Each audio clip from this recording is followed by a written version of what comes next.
L'assurance vie temporaire versus l'assurance vie permanente. C'est une question que je reçois la plupart de mes clients pratiquement tous les jours, du moins à chaque semaine, et dans lesquelles aujourd'hui, je vais tenter d'y répondre, puisque en même temps, c'est une question qui est tellement importante lorsqu'on commence à magasiner une assurance, c'est de connaître les bases et de pouvoir faire la distinction entre les deux et de savoir également qu'est-ce que vous avez de besoin.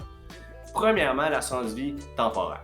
L'assurance vie temporaire sert souvent à couvrir quelque chose de façon provisoire. Donc, vous voulez vous couvrir pendant 10 ans, 15 ans, 20 ans, 25 ans, 30 ans, 35, 40, bref, en règle générale, les spécifications, c'est entre 10 et 40 ans.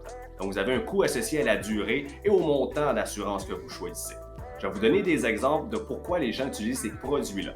Si vous êtes propriétaire d'une maison, vous avez un financement sur 25 ans et vous devez encore 300 000 à la banque et vous n'êtes pas assuré et que vous aimeriez que la maison soit remboursée, payée en totalité, par exemple en cas de décès de l'un des deux propriétaires, conjoints, peu importe, vous pourriez prendre une assurance sur 25 ans de 300 000. Donc, en règle générale, là, ce n'est pas une recommandation, c'est un concept. Vous avez un prêt personnel, vous avez un prêt auto, vous avez une famille, vous avez des jeunes enfants très jeunes ou peu importe et vous savez qu'un enfant n'est pas financièrement autonome avant au moins l'âge de 20-25 ans. Donc, souvent, les parents vont se couvrir eux-mêmes dans le but que s'il y a un décès de l'un des deux, que la famille soit supportée financièrement pour maintenir la qualité de vie familiale. Donc ça, c'est vraiment des exemples qu'on peut utiliser dans l'histoire de l'assurance vie temporaire, mais il y en a plein d'autres.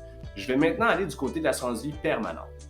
Ceux qui vont utiliser l'assurance vie permanente, c'est souvent des gens qui veulent une certitude qu'en cas de décès, peu importe l'âge, ils vont être payés. Donc souvent, pour couvrir les frais funéraires, on veut débarrasser la famille d'une lourde dette en cas de décès.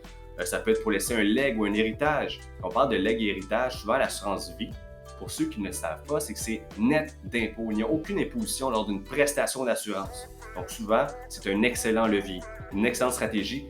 Troisième point, si vous êtes propriétaire d'un parc immobilier, d'un immeuble, d'une résidence secondaire, vous avez n'importe quel en fait bien qui déclenche un gain en capital.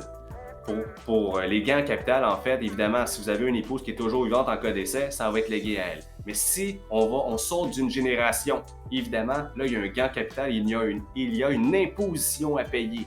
Là, aujourd'hui, je ne décrirai pas, en fait, qu'est-ce qu'est le gain en capital et les montants associés, mais tout simplement pour dire que pour conserver un bien, dans certains cas, il faut payer de l'impôt.